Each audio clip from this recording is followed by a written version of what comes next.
Health and Children's Social Care in the county. Good afternoon, I'm Tim Brown. I'm the other Assistant Director within Children's Services with responsibility for the education portfolio. Michael Charles with County Councillor for East Wigston. Councillor Joseph Bone for Whitwick. Hi, I'm Kim Robinson and I'm County Councillor for Braunston.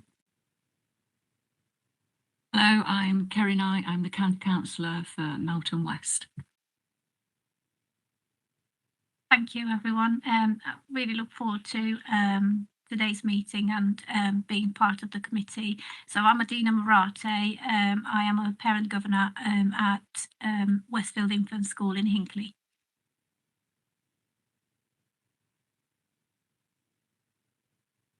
So I'm Linda Danks, County Council for Roseley and Mount Sorrel. Thank you very much, and welcome again. It's great to have your presence here today. So this is agenda item 1, and the first item on today's agenda is the minutes of the meeting held on the 2nd of September this year. I move that these are taken as read, confirmed and signed. Agenda item 2 is question time. I have received a question from Mrs. Sue Whitting. The question and my response has been circulated to members of the committee prior to the start of this meeting and will be taken as read. There has also been published on the council's website for public information. I would like to remind members that there is to be no discussion held on this item. Mrs. Whitting is present at this meeting. Mrs. Whitting, I invite you to ask a supplementary question if you have one. I remind you that your supplementary question should be to clarify your response you have been given and should not raise any new issues. Thank you.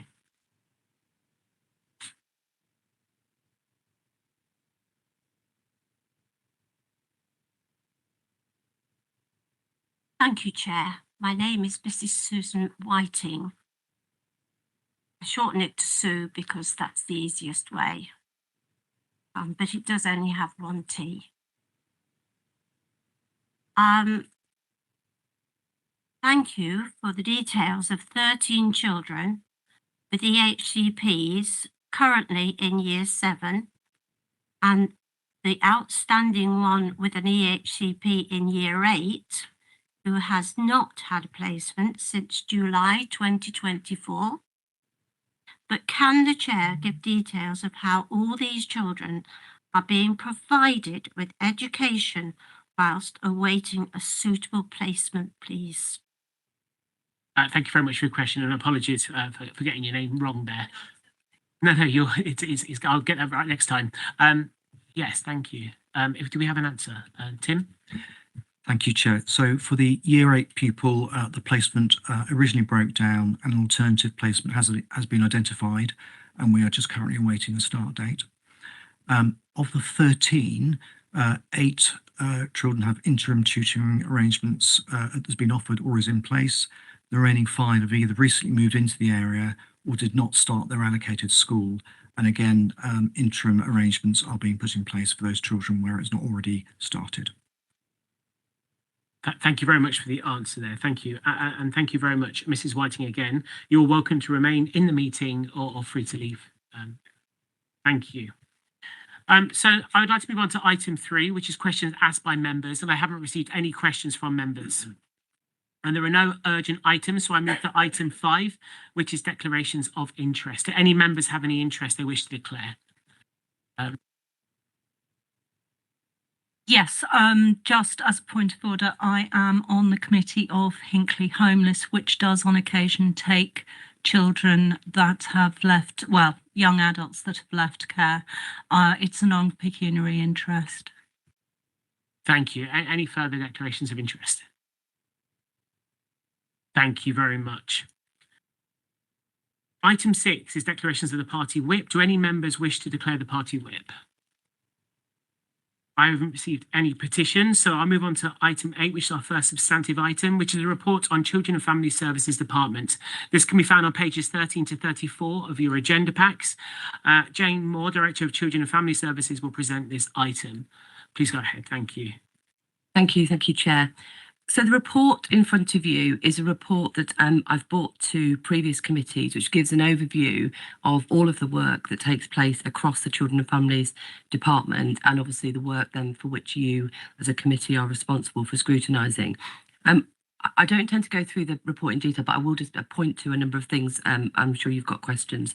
So in terms of the policy framework, really important to note that the Children's Act 2004 sets out a requirement for every top tier authority to appoint both a Director of Children's Services and a designate lead member for Children's Services. So both posts are statutory posts. And detailed in paragraph 3 are the duties for which we are collectively responsible for discharging. So for the lead member, this is at a strategic level, and for myself as DCS, this is to ensure that the operations are in line with those set out within the Act. And that there's a really detailed document that sets out the roles of both the Director of Children's Family Services and the lead member for Children's Services as well.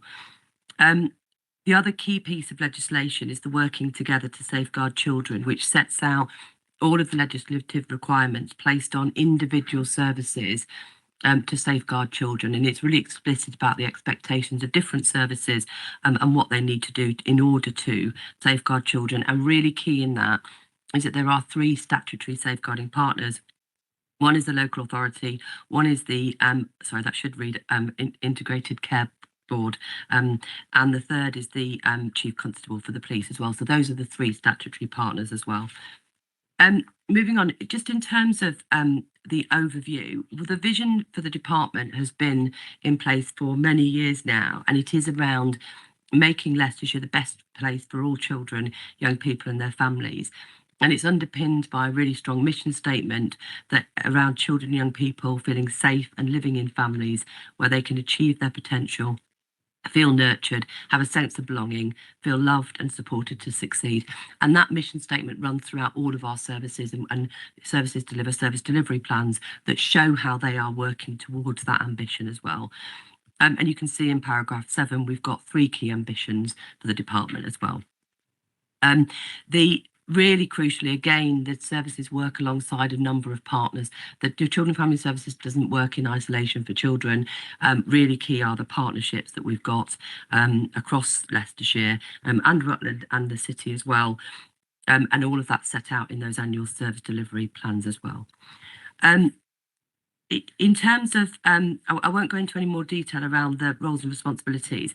What I've set out in the report is an overview of the statutory framework that sets out that key role for the Director of Children's Services and the lead member, but also a detail there around all of the roles and responsibilities of Children's Services around safeguarding, how we care for vulnerable children, how we make sure we have fair access to services, children achieve educational excellence across schools and other education providers as well.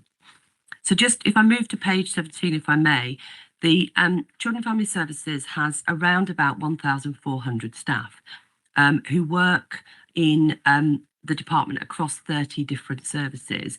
The department's organised into 2 parts, and the 2 assistant directors head up those areas. So we've got all of our services around early help and social care in one half, and then in the other half, all of our services around education, inclusion and additional needs. And then commissioning and business services are managed centrally by me as well. And you can see at Appendix A, our structure chart in terms of how we're structured and delivered. So we deliver all of our statutory functions and roles through the services that we've detailed in the report. So under targeted early help and children's social care, we deliver our responsibilities around community safety, which is relatively unusual for the Children and Families Department, but nevertheless, we hold the responsibility for the top or Leicestershire level community safety matters. And they cover all areas like antisocial behaviour, preventing violent extremism, domestic abuse, domestic homicide reviews, and all of the community safety functions in partnership with the districts. The next area within the targeted early help and children's social care functions are under what we call our head of service for safeguarding, improvement, quality assurance and performance. And this is a mixture of services. One of them is our front door to all of our early help and children's social care. So this is where all of the concerns come in around children across Leicestershire. They're taken in, they're screened, and then we undertake an assessment. We've also got within this part of the directorate a practice excellence team, and also a team that leads on safeguarding and performance as well. So this team is about developing and improving our practice constantly across this part of the department, as well as ensuring that we are undertaking our safeguarding functions in the best way and managing some of the performance. And then the final team in this area of the department is our Homes for Ukraine team. So when the Ukrainian service was set up, we placed it within the service, within our safeguarding, under our head of safeguarding, and that team essentially provides supports to our Ukrainian guests who have been housed through our hosting scheme, and they support them around settling successfully and accessing services. The next area is our family help, youth justice, exploitation and families together.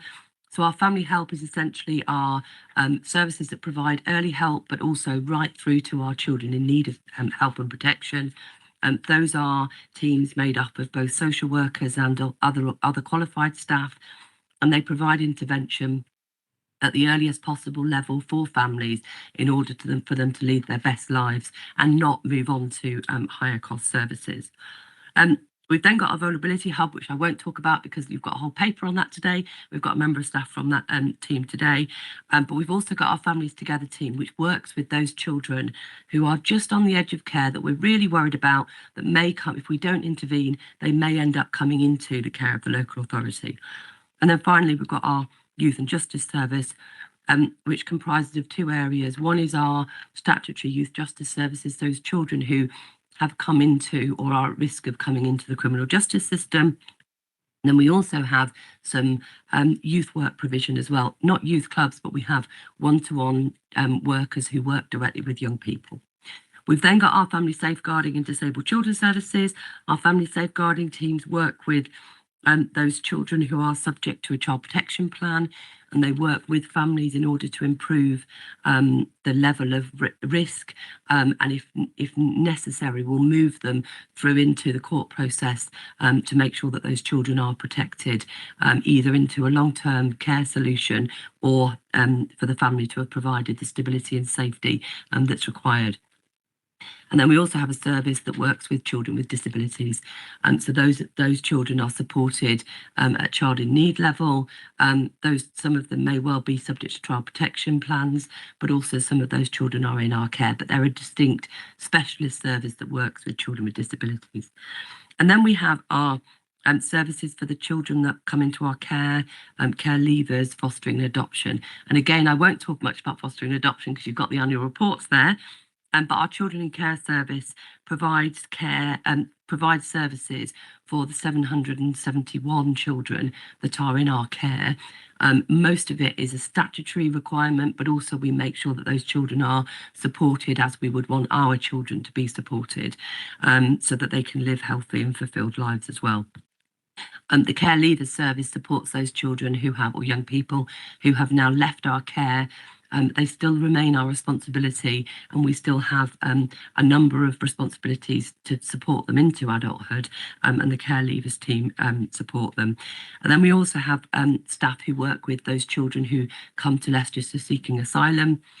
So we work with children who are under the age of 18 as children in care, but also unaccompanied asylum seeking children who become care leavers as well.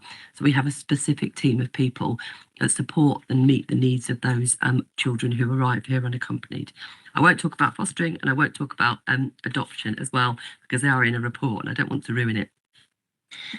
So the other half of the department is our education, inclusion and additional needs side of the department. And again, that's structured under heads of service who all have a specific area of responsibility. So the first service is the head of service for education, quality and inclusion. And she is responsible for the inclusion service, education effectiveness and virtual school. Again, two of which you've got a report on today, so I'm not going to go into detail. But the Education Effectiveness Service essentially covers work that we do with schools to support them to be the very best for our children in Leicestershire. We have a safeguarding in education officer there to make sure that schools are safeguarding children within their establishments.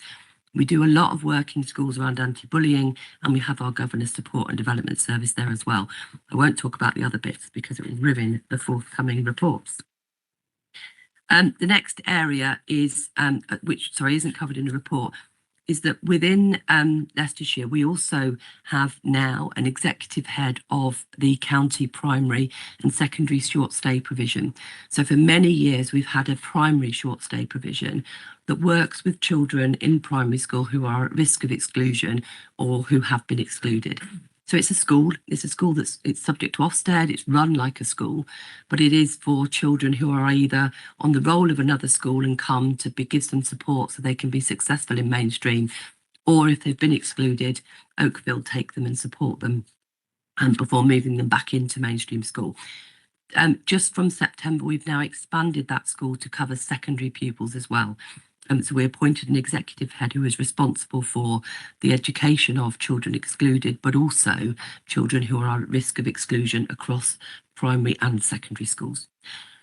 We've then got a head of service who is responsible for commissioning for learning, and they are responsible for the admissions service and making sure all of our children have a school place at the beginning of primary, as they transition to secondary, or if they arrive mid-term and want a school place as well. So that service essentially provides school places.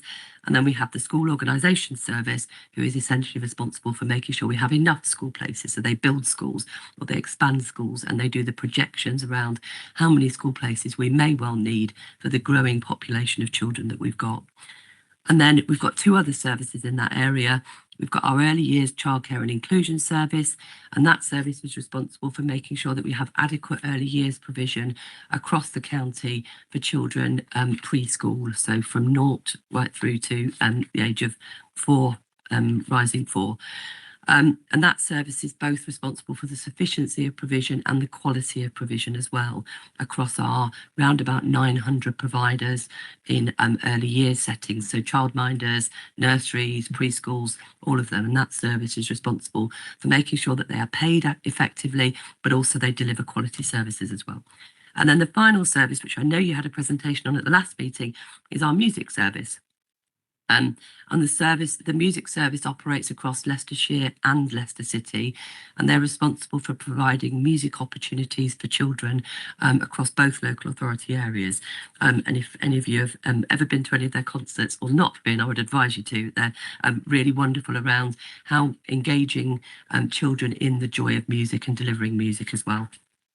And then the last area under the it's not the second to last area is education strategy and transformation. This is a new post that we created in light of the significant changes that are going on across SEND and education.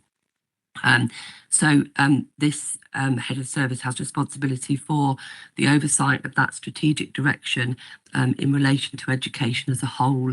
So how we implement the SEND reforms, how we make sure we're developing our work with schools, all of those, and obviously in line with the upcoming education white paper.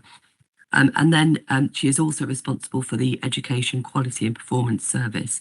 And that's kind of looking at what we understand the data says about our children, what we need to be doing differently, how we monitor what we're delivering as well. And then finally, we've got our head of service of special educational needs and disabilities. And she's responsible for a number of services that are around our SEND provision. So we've got our SENA service that undertakes the assessments of need as requested as part of the education, health and care plan assessment. And those staff always also review plans, but also seek placements for our children with SEND as well. We've got a specialist teaching service that works directly with children and young people, either with a hearing impairment, with a visual impairment. We've got an autism team as well, and they go out and work directly with young people to support them to be successful in education. And then we have an educational psychology service who they do more than two things, but two categories. One is they undertake part of the statutory assessment process for education, health and care plans, but they also do some really wonderful direct work and work with schools to support children to be successful in education. And we've detailed some of the things that they do there as well. And then the final areas are the central services that essentially support the department to be effective.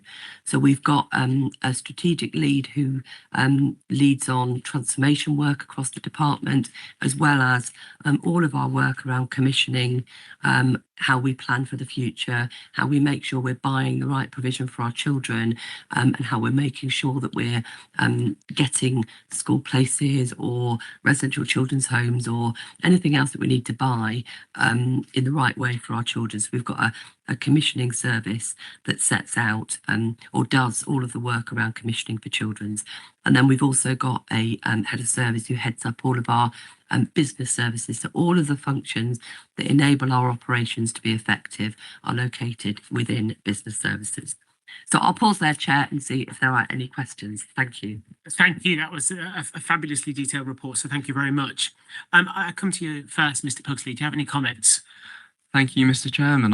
I don't believe there's much I can add to this report, but I think it goes without saying that the breadth and complexity of the services that we offer in the Children and Family Services Department truly is profound. So with that in mind, I would like to thank all of the staff in the department for their continued excellent work, so to thank them for their continued excellent work, despite the financial and the demand pressures that we've been experiencing. Thank you very much, and I echo that. It's a fabulous service you offer. Questions? Yes, Mr. Smith. Thank you very much, Chair. It's not really a question, it's more of a comment. I just want to pass on my thanks to the senior leadership team and in the entire department. Obviously, we worked very close together the last few years. I know Mrs. Taylor's not here today, but she'd probably kill me if I didn't mention how well we all work together, and not just myself, but Mrs. Seaton as well, which was also a cabinet support member for the department. I know firsthand just how much you guys actually do care for this department and the children within it. So, and that's something that the whole council is very, very grateful for. But in addition to the two statutory roles that you mentioned, I think it's also a good time to mention that it's not just the leadership team and the lead member, but all 55 elected members also have a duty as corporate parents. Now, there are several documents and videos, really good videos actually, about being a corporate parent and what that actually means. And, sometimes we can all get a little bit carried away with the politics of it all, but it's incredibly important that all members realise that things that they say or put out on social media, for example, does has a direct reflection upon what the service do. So thank you very much. I wish you all the best for the future. I know you'll carry on doing a fantastic job. Thank you. Yeah, thank you, Mr. Smith. And you raise a really valid point and probably a mission in my report. I think one of the reasons why Children's Service is able to be so successful within this authority is both the corporate support and the member support, across party member support for children's services. You're right, and we have benefited over the years and continue to benefit from really robust support around providing the best possible services for our children. And you're right, the 55, as some of the 55 elected members, you have the absolute joy of being the corporate parents to our children in care. And if any of you want to know any more about that, then please do let me know. But Mr. Smith's right, it's a joyous role, but it's a responsibility that you have as elected members. So we'll bring another report in due course around, in fact, we'll do it when we do some stuff around our children in care, around the role of corporate parenting, because it is a wonderful addition to your portfolio as councillors. Thank you very much. And I think all members would benefit, actually, if there are any videos that you could provide before that. I think just as a little bit of insight into the work that we need to do is our responsibility. Any further comments? Yes, thank you, Mr. Page. Got a couple, if I may. I'll just say this, that I feel in awe every time I come here because of the sheer range and depth and complexity of what it is that you're dealing with. And I know that we've got one chance with children, and to make sure that their lives are as that we provide as much support for them as possible to make them adults that can contribute to society. So thank you for everything that you guys do. A couple of questions. How many young people are enrolled in prevent programs across LLR? Do you mean prevent as in extremist programs? Yes. It's low numbers of children. So we have, I don't know the exact number, as you'll gather, as I'm not giving you a straight answer. We have a representative within the department who leads on Prevent. So the Prevent programme is a very specific programme where individuals are identified as being high risk of radicalisation. There are very few children that end up going through that process. However, what I would say is that we, as a result of some of the work we do, probably within the youth and youth justice section, is that we work with children in a preventive way who could be at risk of radicalisation. And actually some of the work that our colleagues will talk to us about in a bit around some of the other forms of exploitation will impact on reducing the risk of radicalisation. But the Prevent numbers up for children are really low.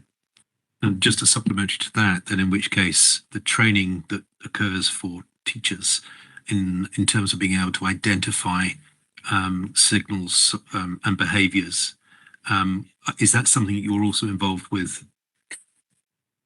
Yes, it is. And actually, I've just signed off as going out to advert for a programme that's going to go out for teaching staff, for social workers, for frontline staff as well. And indeed, there is a member training programme as well on Prevent, which we will be rolling out, because you also have duties around preventing violent extremism and all sorts as well. So there are two programmes, and I think you're right to point it out, because whilst the numbers of children that go through Prevent are low, we need to be acutely aware of some of the risks associated with extremism and the impact for our children as well. And identifying it early is really key. So there is a training programme that is just being re-rolled out. We've done lots and lots of training that's just being rolled out for staff, and then we will explore the training programme for members after Christmas, just so that you're aware of the signs, the resources, all of those kind of things. Great stuff. Okay, changing tack, if I may, just on this other question. On teen health services, is there any danger of overlap and duplication of service provision between the service that you provide and the pastoral services inside schools and colleges? And how do you draw that line? Yeah, good question. So I think the quick answer to it is that the teen health services are embedded in schools, so work really closely with the schools to work out what's needed and where. So I think the risk of overlap is less great than the risk of gaps, because we do have a lot of teen health workers, but actually you could always do with more pastoral provision in schools. So what I do know is that the teen health workers are really well embedded in schools. They're really well regarded by schools as well. And I think they work closely with the pastoral staff to make sure that they're offering the right things in the right place, so that they definitely don't duplicate, but they fill in some of the gaps that we've got as well. Okay. So they complement. Thank you. Thank you very much. Mrs. Seaton. Thank you, Chair. It's just to point out an omission, if you don't mind. I'm very sorry about this, but as a governor of Churchill Junior School, we also get the Prevent training as governors as well. Thank you. I didn't want to be left out. So. Thank you very much. Yeah, thank you. And I'm not going to go back over, but thank you so much. I think the one thing that I'm learning is it's going to take me, well, until the next election potentially, to actually learn what the service really entails. It's a huge undertaking. And the more you learn, the more fantastic presentations you get, like the music service. I got my tickets for Christmas carols. I'm going.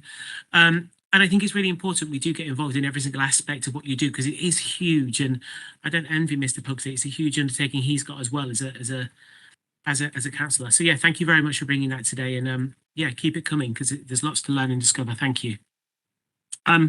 So if there's no further questions, I'd like to move on to item 9, and that is a report on the inclusion in Leicestershire schools. This can be found on pages 35 to 50 of your agenda, and Tim Brown, Associate Director for Education, Sended Inclusion, and Beth Clements, Head of Service, Education Inclusion, will present this item. Please start when you're ready. Thank you, Chair. I'll just give a brief introduction and I'll hand over to Beth to talk us through the item in more detail.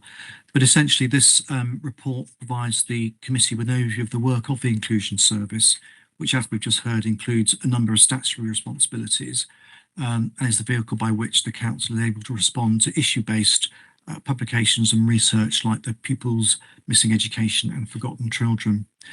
The Inclusion Service is a relatively new service, but it's hugely valued by schools and families, with its primary purpose to being ensuring that children and young people are included in education. And particularly picking up those children and young people who are at risk of missing out or are actually missing out. It's fair to say that demand has increased notably, particularly post-pandemic, with the service supporting a number of children missing full-time education due to various barriers, and collaborates closely with a range of different services across both the council but also more widely as well. The number of children not attending schools continues to rise, particularly due to mental health challenges and also parental anxiety. And the service also supports children and young people who have been excluded both on a fixed term basis but also permanently, although Leicestershire's exclusion rates are below the national and the East Midlands average as well. Referrals for children with medical needs has remained relatively stable over the years, with many cases relating to mental health related issues across all age groups. The service also carries out the council's statutory responsibilities in relation to children who are electively home educated, and the number of children opting for EHE has seen an upward trend over recent years and is also reflected nationally as well. The main reasons for choosing home education include unmet needs in education provision, particularly for SEND and mental health needs, attendance difficulties, and breakdowns in relationships, and the cultural or lifestyle choices that families may take. But that's gives you a brief overview. I'm sure Beth will want to go into a bit more detail on some of those areas for you. Thank you, Tim. Thank you. Yes, so I thought I'd give you a brief overview of the areas that we cover and the work that we do within inclusion. And there is, as Tim said, statutory duties that we meet, but we also perform other work which is very much preventative work. So we're trying to get that right support at the right time for children to prevent them from escalating into needing further support from other areas. So the areas that we cover are PME, so they are pupils missing education. So they are children and young people who have a school place but are not attending. Then we also track CME, so young people who are not in school. We track permanently excluded children as well as those who've been suspended from school, children with medical needs, young people who are classed as NEET, not in education, employment or training, and those that are electively home educated. So if I move first to talk about CME, which you'll find on page 40 of the report. So there are lots of reasons for why children become CME. One of the biggest reasons is where they move into county. So they've come from another school area and they're not able to secure a place straight away. But as you'll see on page 41, there are other reasons as well where they have perhaps not succeeded too well in school and find themselves without a place. So we operate a fair access protocol that we work alongside Oakfield School and the admissions service to deliver, to make sure that those children and young people who have been out of education for a significant amount of time are supported back into school. The CME coordinator also carries out work whereby she will look at that list and she will look for families where a place has been offered, but perhaps it's not a preferable place, and try to broker visits to the school on offer to do things such as say, you know, you don't have to wear the uniform while you're trying this out, and see if we can get children settled in that way. We also carry out checks to locate children, those that are deemed to be missing. So we can work with health, we work with HMRC and with border control as well to track children when we can't locate them. I'm going to move on to PME now, pupils missing education. So this is where the preventative work of the service takes place. So it's where children and young people are not attending school, but they're still on the roll of a school and they are experiencing difficulties because of that. And the service does a work in partnership with the school. So I talked about right support at the right time. So that very early support to make sure that the school are upskilled to include those young people and to support them if they've been through trauma or if their SEND needs are meaning that they're finding it difficult to access. But then there are other offers within the service that I've outlined, which are things like a group for young people to discuss confidence, to get some a toolkit to enable them to build their resilience, build their confidence and deal with their emotions. We also work with a bit of technology, placing a camera within schools and allowing children and young people to access a lesson through a mobile phone at home as sort of a bridge between home and school when they're really struggling to attend. And then for children and young people who need that more intensive support, we have education officers who will regularly track their progress towards going back into school, and that is supplemented with work from either a GRIP, a graduated response inclusion practitioner, or a youth worker who will do that intensive one-to-one support with a young person to really try to build up their confidence and to get them to that place where they feel able to go back into school. So that is our PME offer and our preventative work. And as you can see, the referral numbers are high. This current year, obviously, they're relatively low, but that is because we are relatively new within the school year. But to point out the preventative work here very much fits as a jigsaw within the wider piece of the children and families work. So we work in partnership with the areas within children's social care. We work in partnership with other teams who are working at a whole school level around inclusive practice. And we also we'll work with the centre service as well, where children and young people have got those needs that mean they need that extra support. So I'm going to move through now to talk about exclusions, which you'll find on page 42.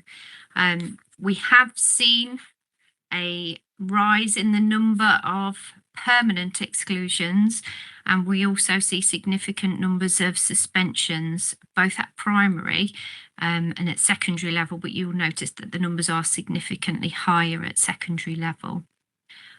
We work across schools where a permanent exclusion has happened, whether that be in a maintained school, whether that be in an academy. We'll give that same level of support and challenge to schools, and to try always, where possible, to prevent a permanent exclusion from progressing. We work hand in hand with Oakfield around that support offer, and also with the virtual school around their trauma-informed approach, but more about that one later.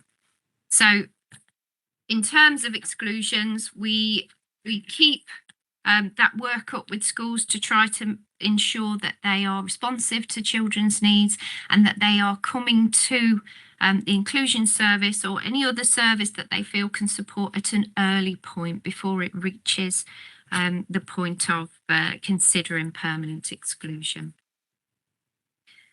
I'll move on now to children with medical needs. So that robot that I mentioned earlier can also be used to support children with medical needs. The offer is mainly tuition. That can happen in the home, or it can happen somewhere like a library, or it can be online if that's really felt to be what is best for a child or a young person.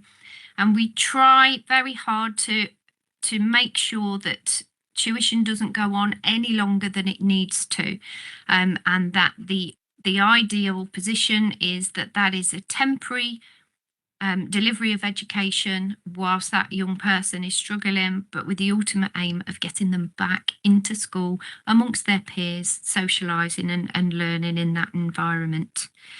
And so we see that that's fairly steady. We've introduced a panel this year so that our medical needs cases are heard by a multi-agency panel to consider that case and whether there's something else that could be put into place, or if tuition in the child's home or online is actually the best education for them.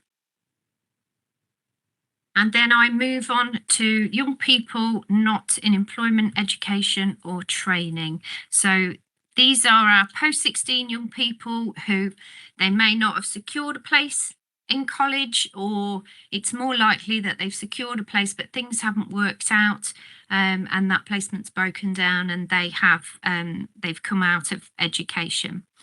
So we have, as well as tracking across the cohort, we have a responsibility to work with vulnerable young people. So anybody who is in care or care leaver, anybody who has an EHCP is entitled to that very intensive support through our education officers, who will support young people to find college courses, prepare for interviews, through the application process, and then hopefully to secure something that they can succeed at and feel good about themselves.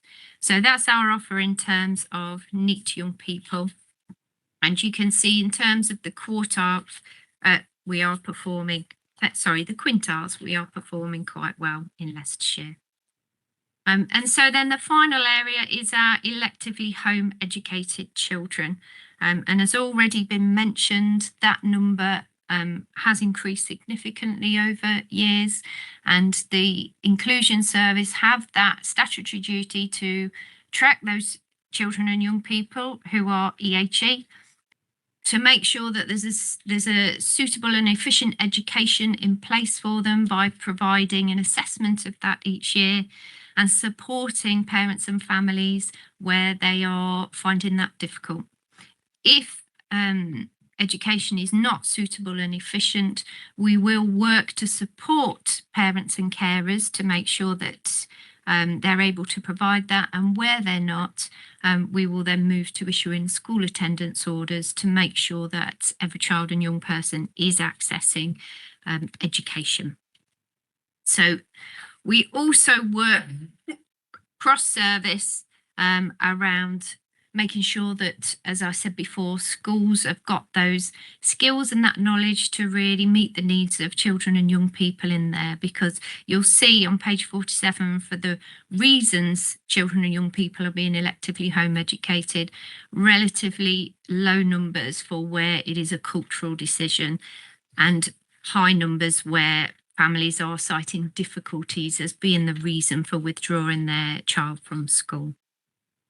So our mission is to ensure that any children who are going to become EHE, that's been done for the right reasons. And that's a big piece of work across children and families that goes through the inclusion service and beyond. Thank you.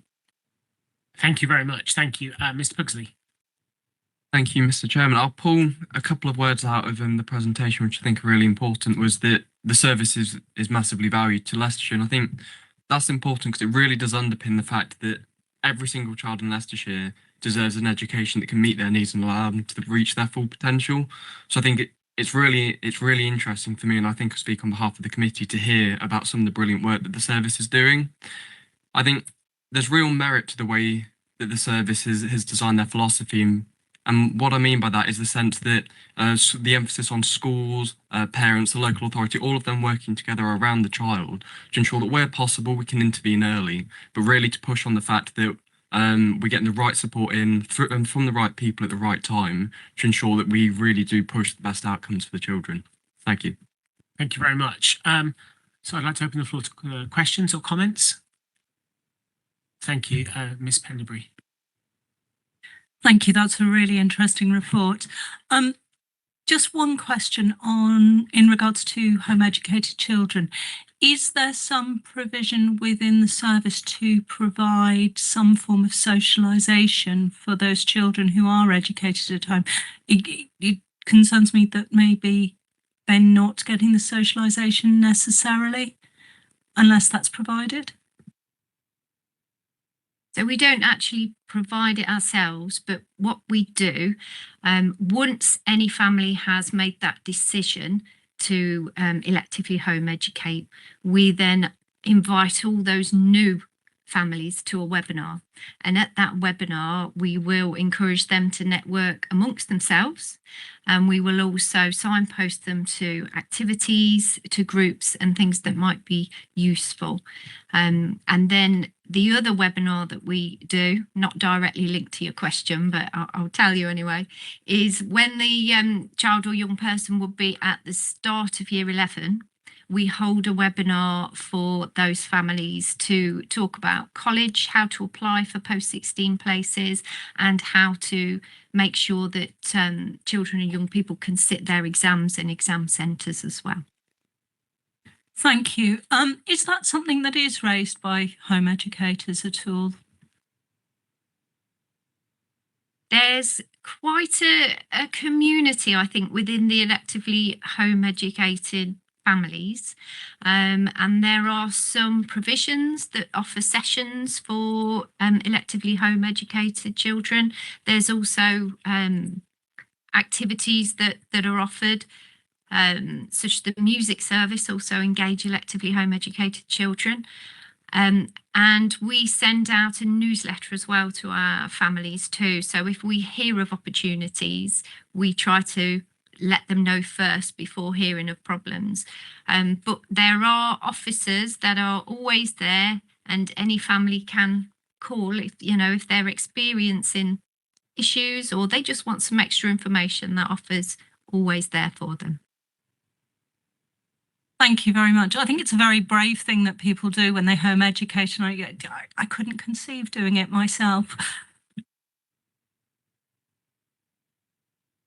I guess two comments. One, we heard about Oakfield earlier as well, and I wonder if you could just give me a bit more information on that, because it's a service I haven't heard lots about, and I think just a bit of context around the work they do, because it was mentioned in the previous report as well. And then this is a question, and it's around, maybe it's outside the remit of this scrutiny committee, but obviously the work we do on inclusion with children obviously affects the families, and I know often it's the families that contact us as representatives about the burden that's being put on them and the stress, especially about children who are missing education for mental health problems and things like that.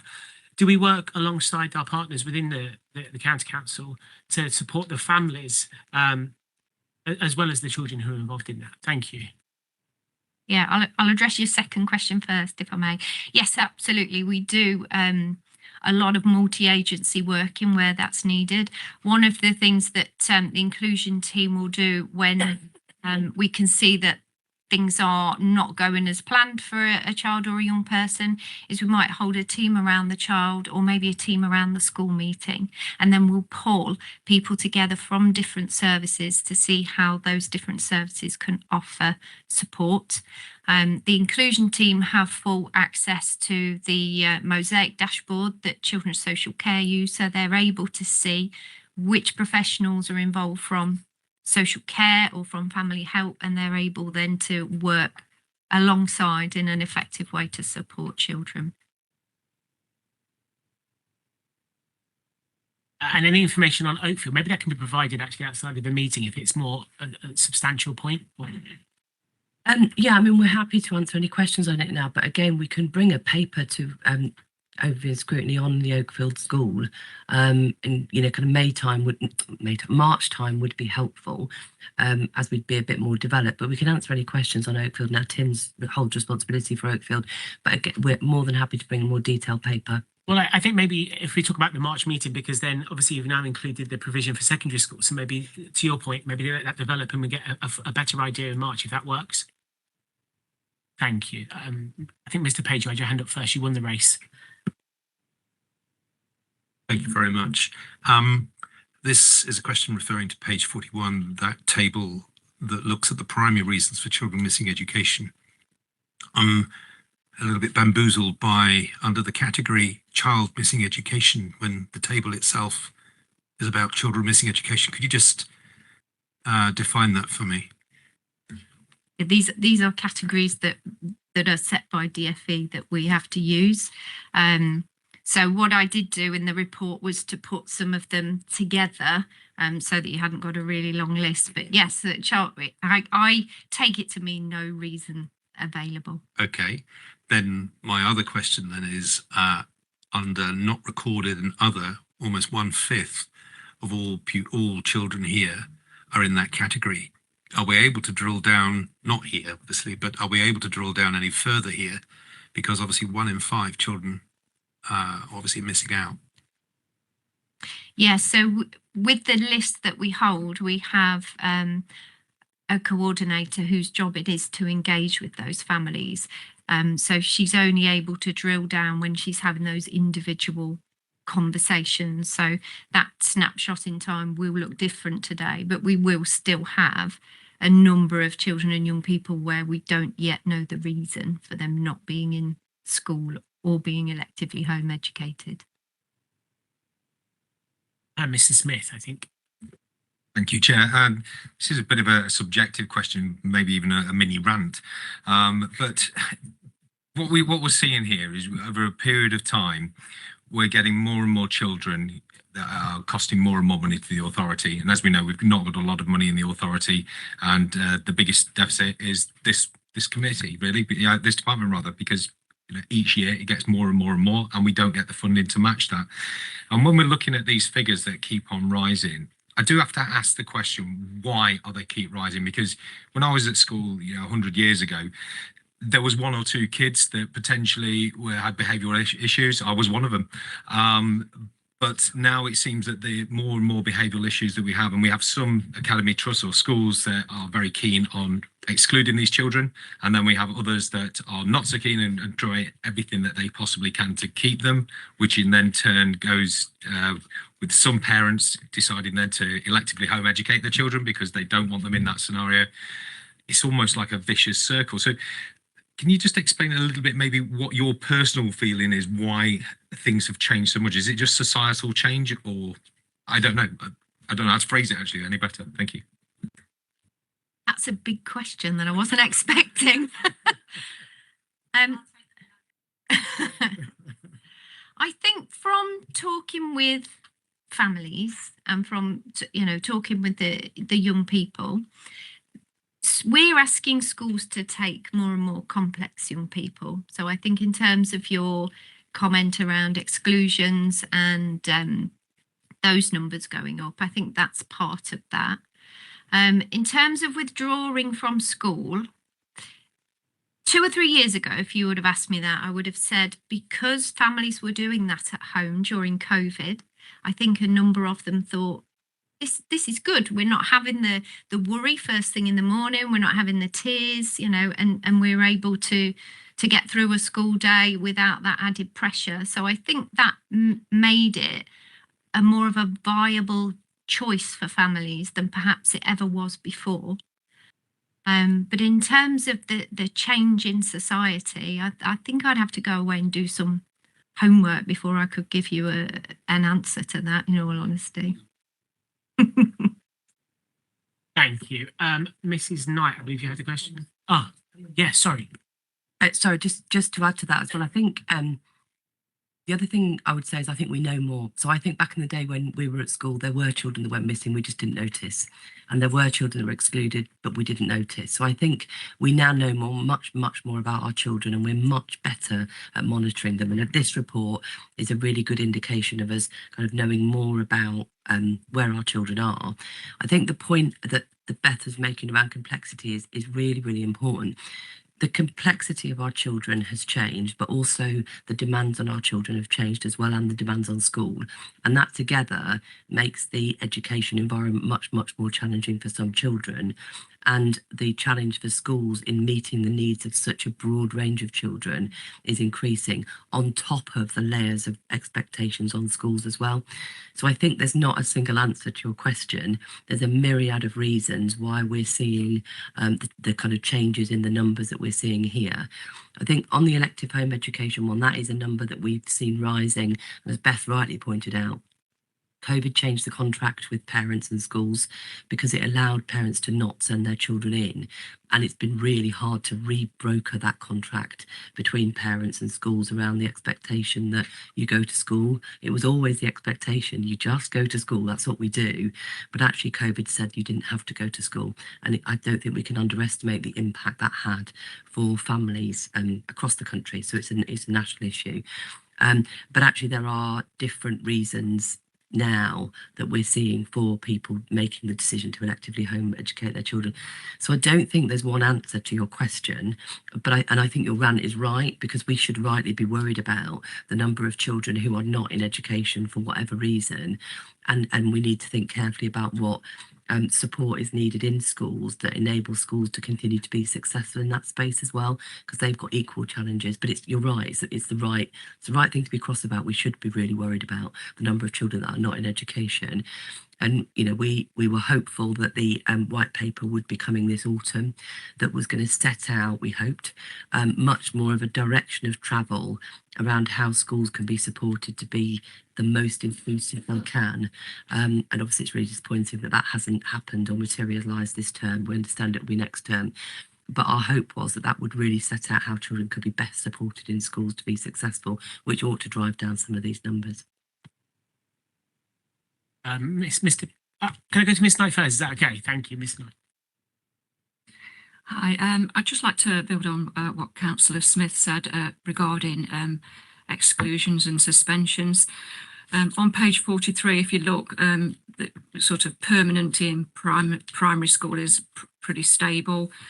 Suspensions have gone down, but then in secondary, suspensions have gone down quite a lot. But then the permanent exclusions have gone up quite dramatically. And in paragraph 36, you're saying it's to do with the pandemic.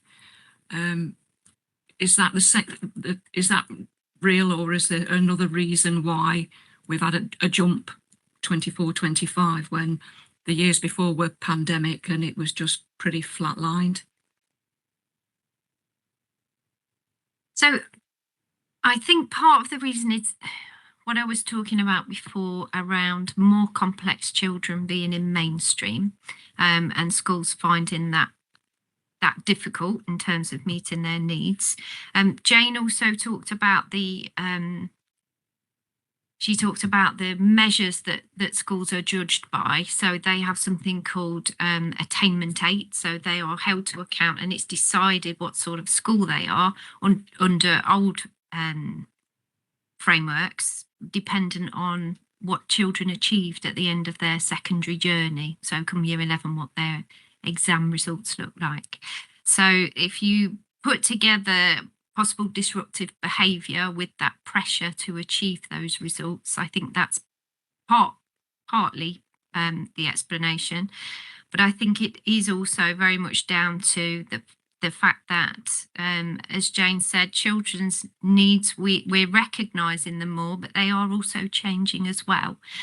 So being able to meet that within a mainstream environment alongside the other demands that anybody running a mainstream school has resulted in rises in exclusions. Yeah, just to add to that as well, I mean, you're right to pull that out, Mrs. Knight, that the numbers have significantly jumped. So we had a very proud history in Leicestershire that permanent exclusions were really low. So we've got a really good collaborative working across schools to prevent permanent exclusion. Exclusion is not good for children, but it is a necessity at times for schools. So we've had a really proud history of low exclusion rates, but you'll note that in 24-25 we saw a significant jump. Actually, there was a jump from 21-22 as well. And what I just wanted to share was that those exclusions are not spread evenly across the county. So, and especially not in secondary. So the primary ones are probably a bit more evenly distributed, but the secondary exclusions aren't evenly distributed. And there are some schools who are higher excluders. There are some schools who exclude for reasons that are, valid, where unfortunately the kind of end of the road's come or some significant incidents happened. But exclusions aren't currently even across the county, and that's part of the work Beth's team is doing, and the executive head's doing as well, around working with schools to look at how we can prevent exclusion, because at the most basic level it's not good for children to be excluded. So we are worried about those figures, and we're worried that they've jumped so high, and we know exactly where the exclusions have come from, which schools or which multi-academy trusts as well, and we are working hard to make sure that those numbers do reduce and are brought back down into a reasonable level. Just before I go to Mr. Page, anecdotally, I would fully support that notion that often, from being a school governor, there are children or young adults or who shouldn't actually be in that setting necessarily. There maybe are more appropriate settings for them. The places aren't available. So that you talk about that burden to school, it's a huge burden in cost and in resource. And there are children who are being placed in situations they really shouldn't be in. And I think ultimately I'll come back to something like this and we discuss and scrutinise the decisions being made because we need to find additional placing and there's not the funding.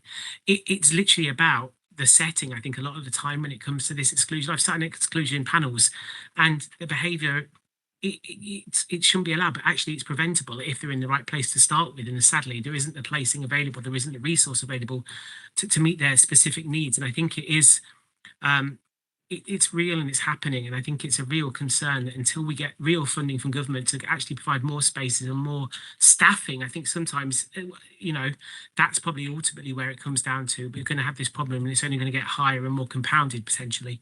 Mr. Page. Just to add to your comment, actually, Chair, what I worry about is the other children in that setting whose education is then affected by recidivist behaviour. Now, I know we're using pastoral kind of care services to remove problem children from those settings and to try and change behaviour, but they then go back in, as quite rightly, and those behaviours continue. And so I just worry about year after year of those kind of behaviours impacting on children.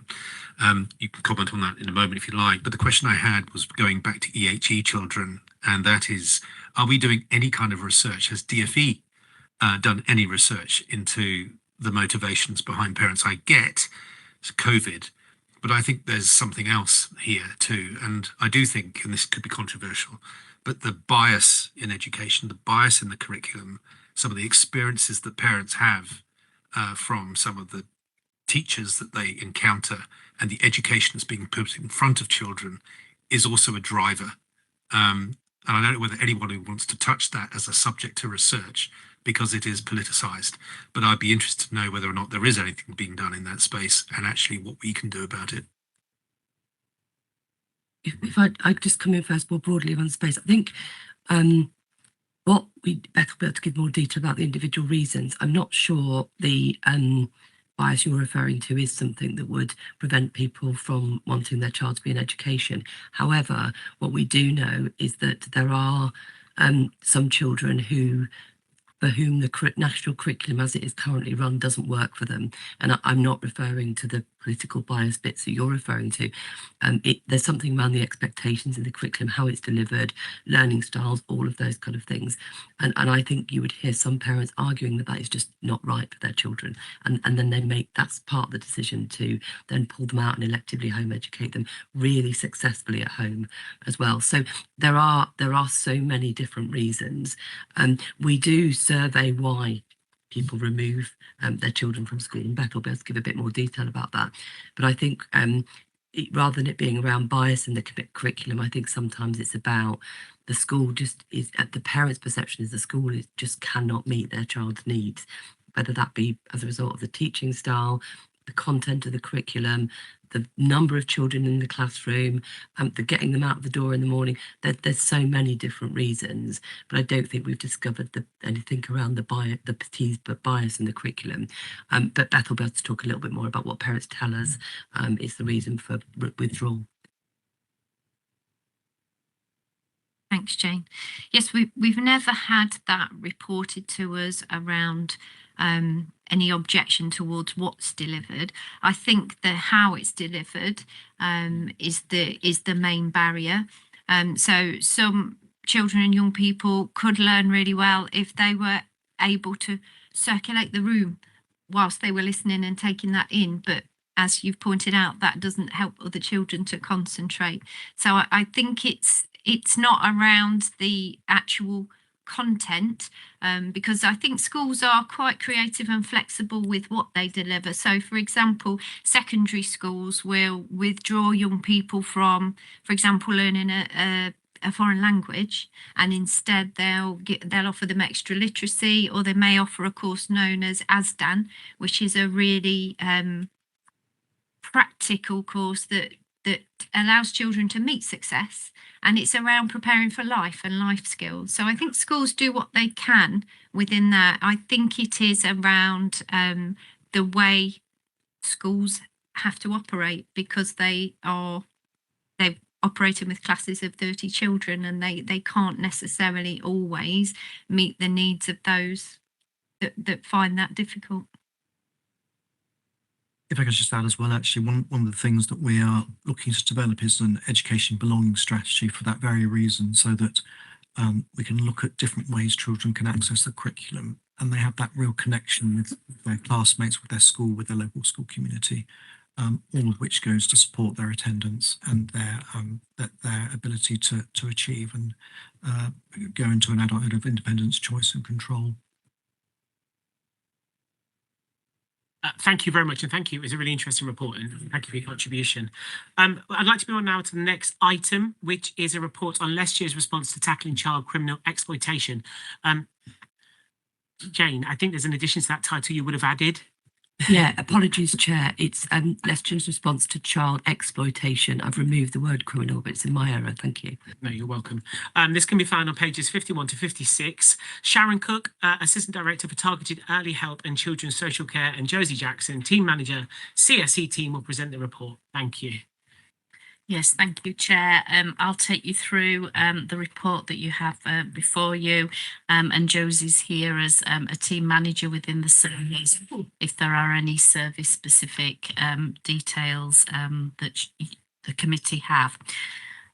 So this is an annual report, or a report that we bring annually to this committee, that takes you through a priority area of work for us in Leicestershire, with our partner agencies, primarily the police and health services, but it is work that sits across Leicestershire, Leicester City and Rutland, but the detail within this report is our contribution as Leicestershire to the work that we do with children who are sexually exploited or criminally exploited, children who go missing, often linked to those prior to areas, and modern slavery. So paragraph 3 to 6 takes you through some of the detail and the structure of how our team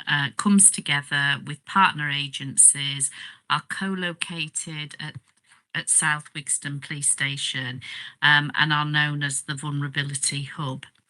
That multi-agency approach, paragraph 5 and 6 tells you the detail of some of the practical pathways and processes that are in place on a daily basis to make sure we are aware of children and young people who may be in these circumstances and being exploited and being vulnerable because of that, and the processes for how we collectively assess that risk and then put in place the appropriate support for the children and young people. So over the page, on page 52, paragraphs 7 and 8 take you through one of the operational multi-agency meetings that takes place across LLR with partners, that is now the criminal exploitation and serious youth violence operation groups. That is a coming together of senior operational staff to look at our approach across agencies to this group of children. We have included in the report, you'll not be surprised, at paragraph 8, when Ofsted visited us last year, we were obviously delighted with the grading, but we've included their specific reference and praise of this area of work for us.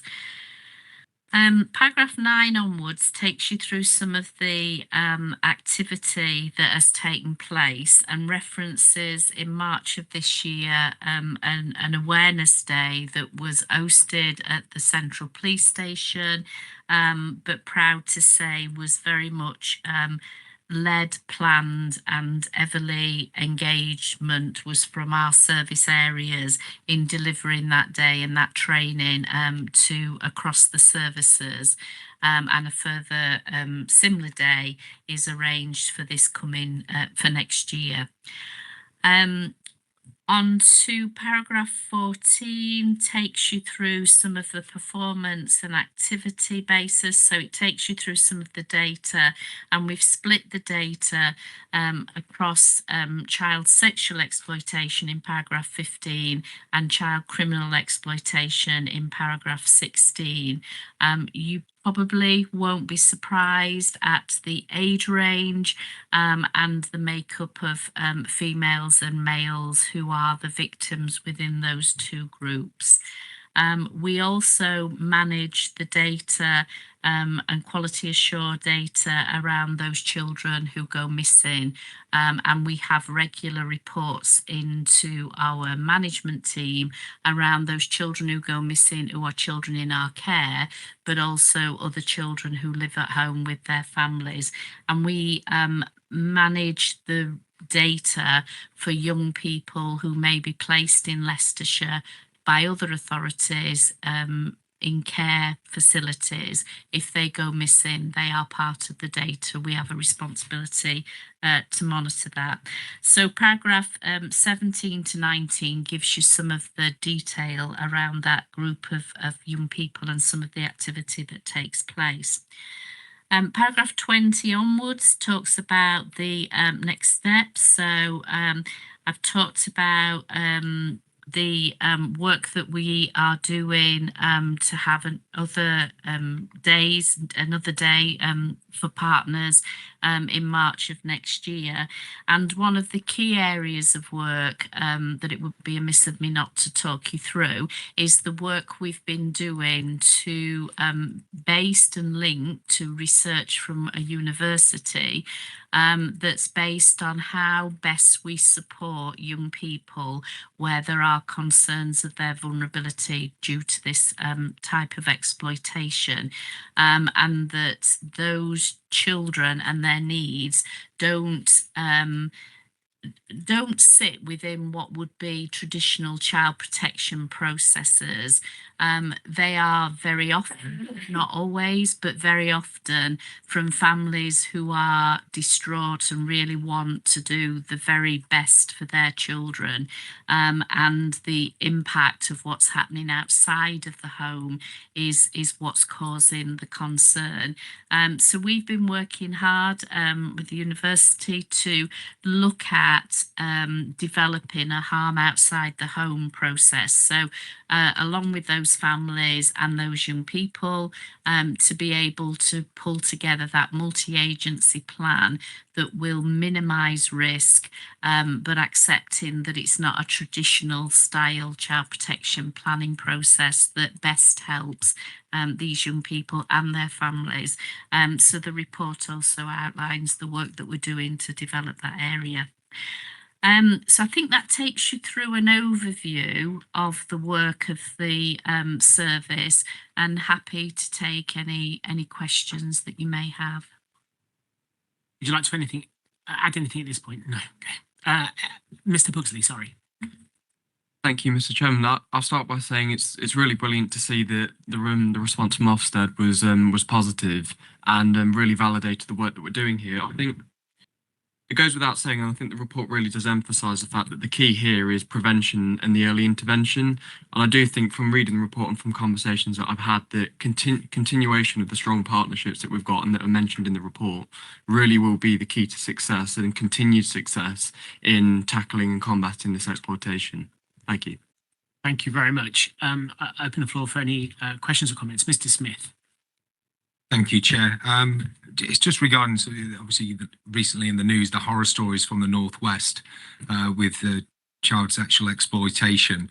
I know previously we were working across City as well. Are we still working with City to identify any flags, red flags on that? And how confident are we that children are not being sexually exploited across Leicester and Leicestershire? I think as a note of caution, we know within any area of child protection work, sadly, we can't reduce totally and take away all levels of risk. What I would say and what we're particularly proud of in relation to the vulnerability hub and the work we do across the service, because it is a hub and actually we work across our services with supporting these children, young people and their families, is that the close working with the police and health helps us identify, better able to identify children and young people where there are concerns. We work with those agencies to map where there are issues that are happening in communities, so that we can see the links between some children and young people and some of the adults that harm and cause most concern. And we work together to support those children and work across, and the work across LLR is still very clear. The operations group that I talked about is a group that brings together the three authorities and partners to look at the approach. We are particularly proud of the strength of our approach in Leicestershire, which is a stronger approach, I would say, but we do work across those agencies. Thank you, Chair. Yeah, I imagine children in care are some of the most vulnerable and the risks there must be quite high. I just wonder, are there any flaws in the system in terms of the providers who are providing this accommodation? Are they always on the ball in terms of this sort of exploitation? Do they report when they need to? Do they cooperate as they're meant to? Or are there any breakdowns? I think we have two groups there. We have our own children who are in care and are with providers in Leicestershire. We also have children that are cared for by other authorities who are placed and are living with providers within Leicestershire. So there are two groups that we have different levels of responsibility for, but we have a general safeguarding responsibility to them all while they're living in Leicestershire.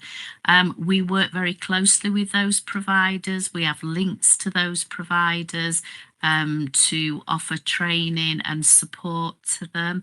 And from the figures of youngsters that go missing and the reporting of that by providers, then I would say that we do have a strength of communication, but it's an area that we need to continually promote, make people aware of, and make sure that there aren't any youngsters or any homes or anybody living within communities, families where this is happening. But the working of the partnership and making sure that wherever those children and providers touch points are working together, we have more chance of identifying where there is a concern. Mr. Page. Sorry, thank you very much. As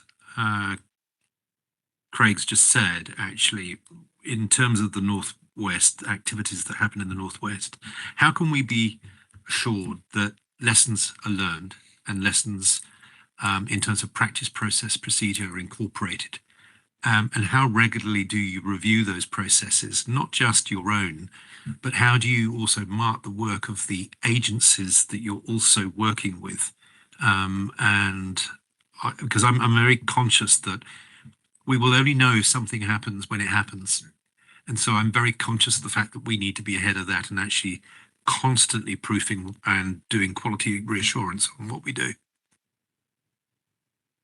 In relation to national issues, for an example, the recent Casey report, we looked at that as part of the operational group and looked at the recommendations and findings of that report and measured ourselves within the area against it. So we are we are very outward looking at the research and things that happen elsewhere, for us to really look at ourselves internally and with partners about what's happening in Leicestershire. So we do that and do that regularly.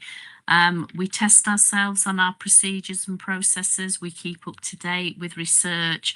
An example of that is the description of harm outside the home, and the research that we've been part of with the university to look at a different approach, a better, more interactive approach with this group of youngsters and their families.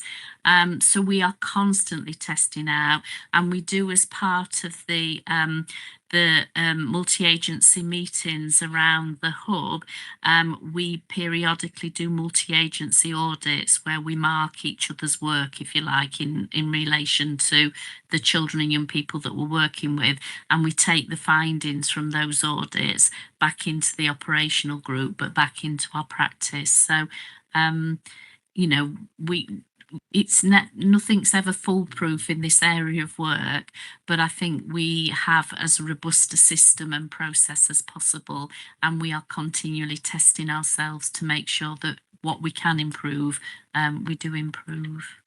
I think just to add to what Sharon said, I think the other strength through the Safeguarding Partnership is the work we do externally with across communities to ensure that everybody is able to spot the signs. So we've done a number of publicity campaigns, we've done a number of videos that help teachers, members of communities, yourselves, understand the signs of child sexual exploitation and criminal exploitation as well, because actually it's incumbent on all of us to be part of this system that protects children.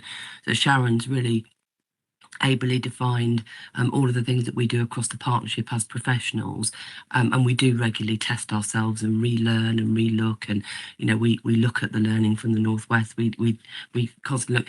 But actually, if we're going to support children and identify risk, it's incumbent on all of us to be looking out for those signs as well. So part of the Safeguarding Children Partnership role is about how we produce some of that information that helps members of the public spot the signs as well, or parents spot the signs. So there's another side to it as well around our collective responsibility for children. Thank you very much indeed. Thank you. So I'd like to now move on to the next item, item 11, and that is the Leicestershire Adoption Agency Statutory Report 24-25. It can be found on pages 57 to 94. Sharon Cook will again present this along with James Thurston, Head of Service Children in Care.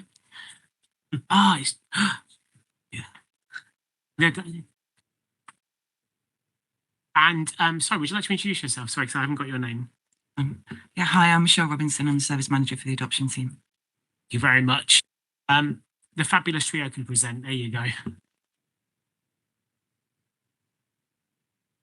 Right, thank you. So the report before you is our annual report. So we have a responsibility to provide an annual report based on the fact that we are an LCC, are an adoption agency. We bring, the report is done retrospectively. So this report is up until March 25, but obviously then goes through a process to get us to overview and scrutiny committee. So beginning of the report, page 2, paragraph 2 to 4 takes you through the expectations for that annual report, and then following on 5 and 6 takes you through the background of us being an adoption agency, and how we provide our services within that adoption agency to the children and families and prospective adopters that we work with. So paragraph 8 onwards takes you through a summary of the report. So Leicestershire County Council is part of Family Adoption Links. So a number of years ago, there was a real push by the government that regional adoption agencies were established across local authorities to lead adoption work. Leicestershire, along with partners that are listed, so other authorities that are listed in paragraph 9 of the report, actually formed a partnership which has been inspected by Ofsted.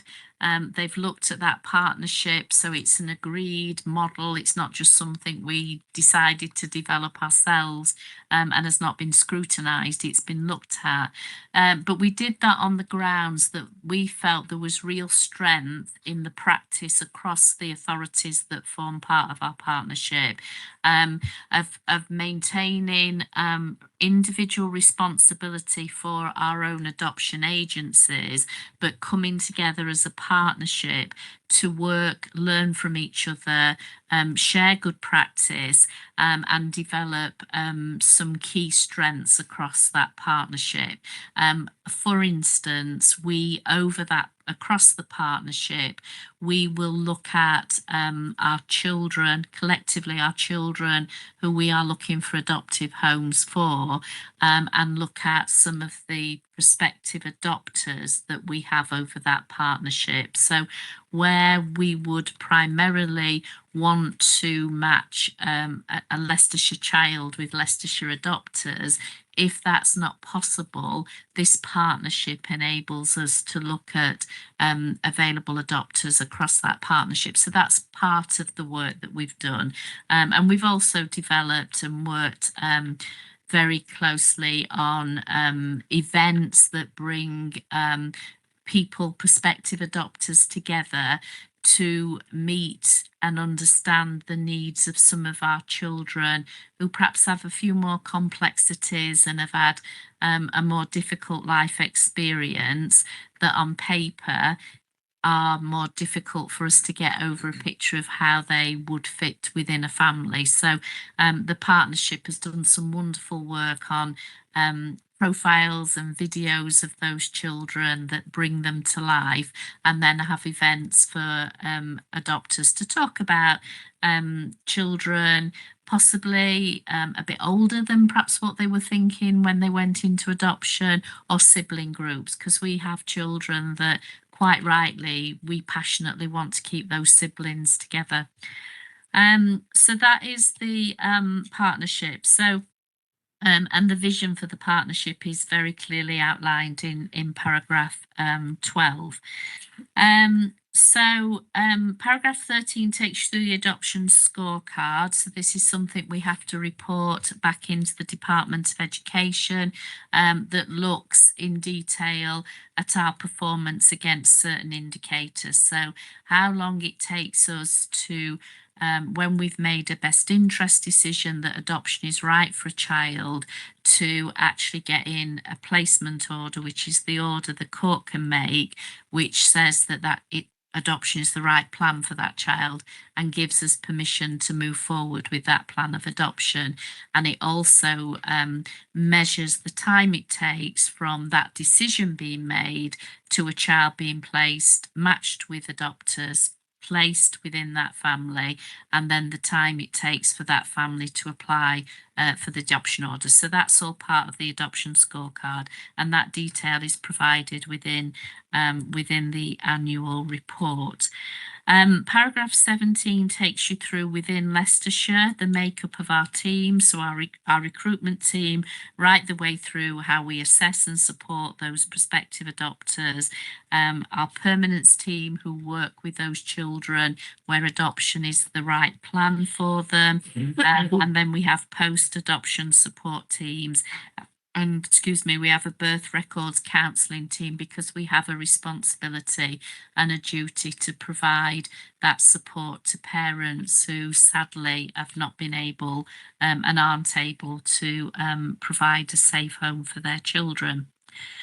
Paragraph 18 takes you through the key achievements of what we're most proud of. So I've already talked about the family adoption links. We've worked hard in promoting the staying in touch. So there has been further case law where it's been found, and the courts are really pushing that for children who are adopted, there is an element where it is safe and right to do so for that child, that they have a level of contact still with their birth family or members of their birth family.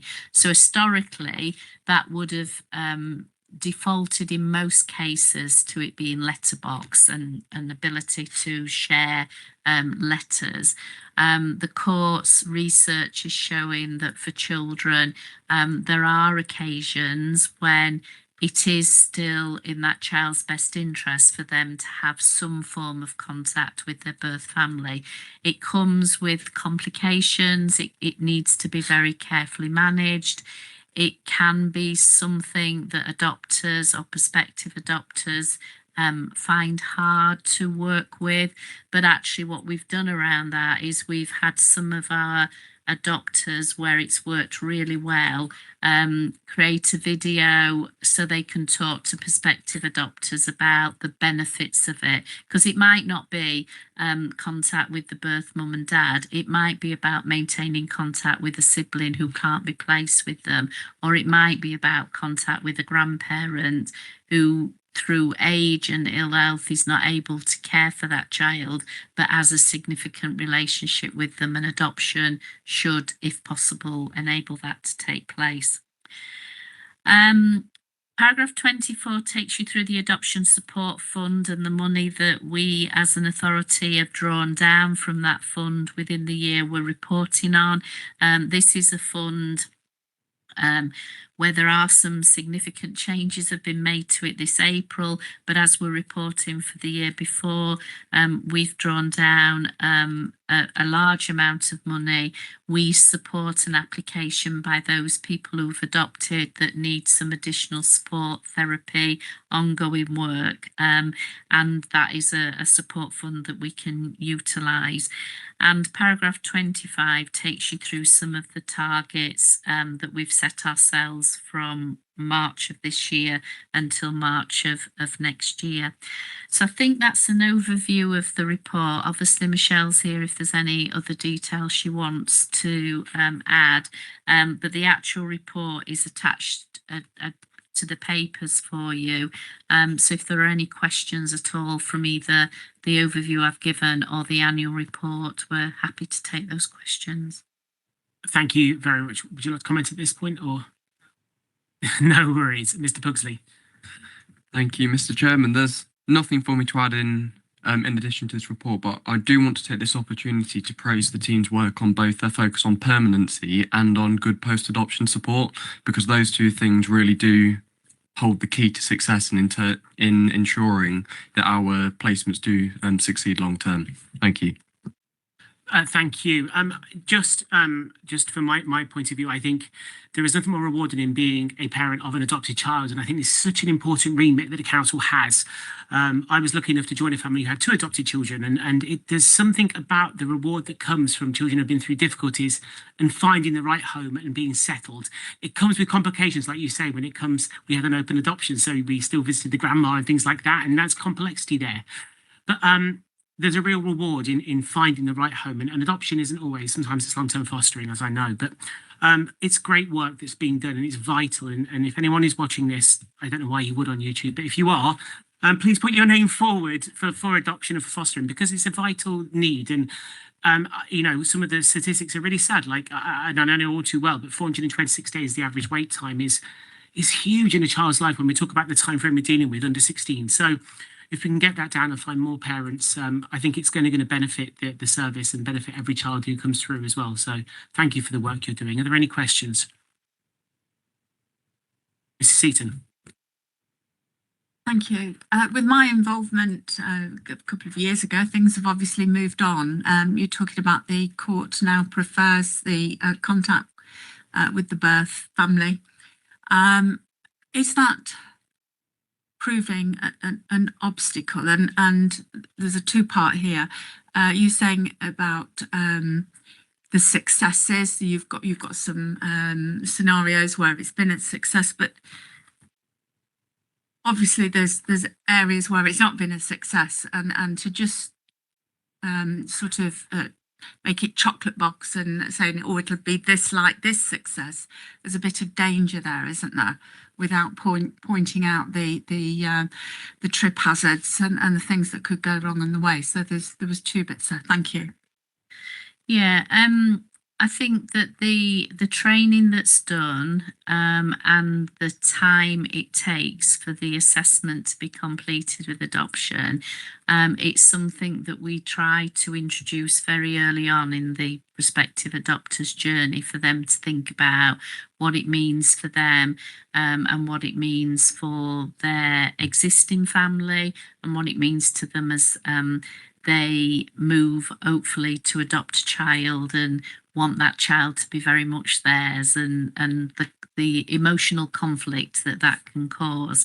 When I said we've got a video that talks about the positives, it does, but it doesn't cherry coat those issues. So it talks about what some of the anxieties were for those families and care adopters, but also where it's worked and where there's been a benefit.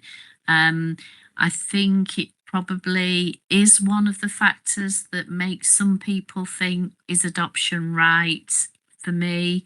But we can only get that message out there. The research about the positives that adults that have grown up as adopted children talk about that link and knowing where they've come from a birth family's point of view is overweights really those are the concerns.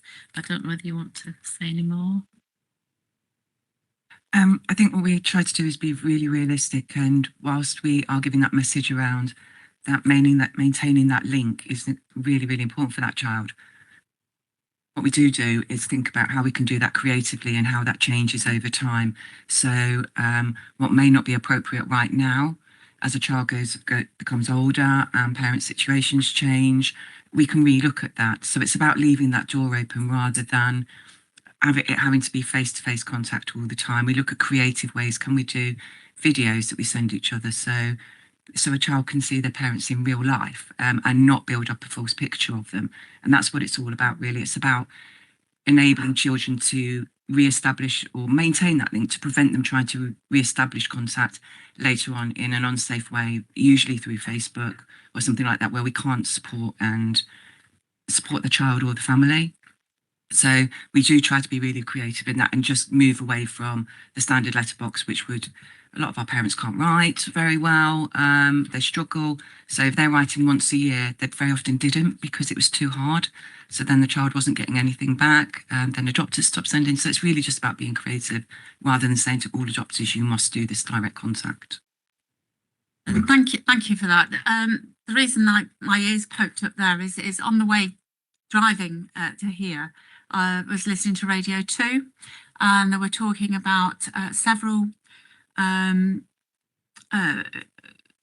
individuals. There was quite a lot, probably about half a dozen, long drive, and individuals that had lost their father or mother that they'd decided not to have contact with after they were adopted or fostered, and the grief that they're feeling now because they haven't got that opportunity. So that's why my ears picked up and probably listened back on Radio 2 it was. So it was very interesting. Thank you. Thank you very much. Any further questions? Thank you for the contribution. So I'd like to move on to item 12, which is on the fostering annual report for 24-25. It can be found on pages 95 to 126. Sharon Cook will once again present it along with Jane Thurston, who's the head of service in children in care. You have someone else as well. Would you like to introduce yourself? There you go. Yeah. Oh, my name is Justin. Yeah, we like to come in gangs.